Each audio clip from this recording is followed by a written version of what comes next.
আসসালামাইকুম। এটি কি শুটকি বলতে পারি না। আজকে শুটকি রান্না করুন। শুটকি যে ধুইয়া নিছি নরম হয়ে গেছে গা। এই দিয়ে দিলাম রসুন, আগে রসুন পেঁয়াজ কাঁচামরিচ দিয়ে দিলাম। শুটকিটা একটু রসুনটা আর ঝালটা একটু বেশি দিলে ভালো লাগে।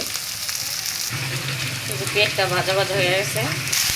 তেলে একটু শুটকি টাইলাম ভালো করে।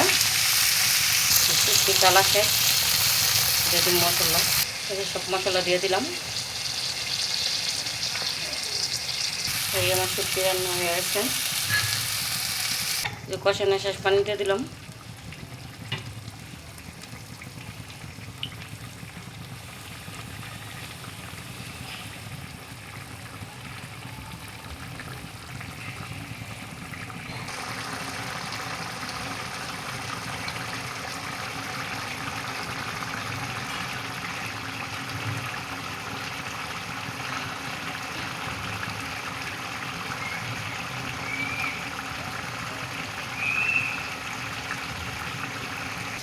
টমেটো কেটে দিলাম।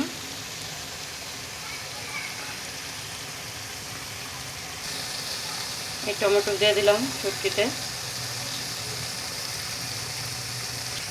ধনে পাতা দিয়ে দিলাম উপর দিয়ে।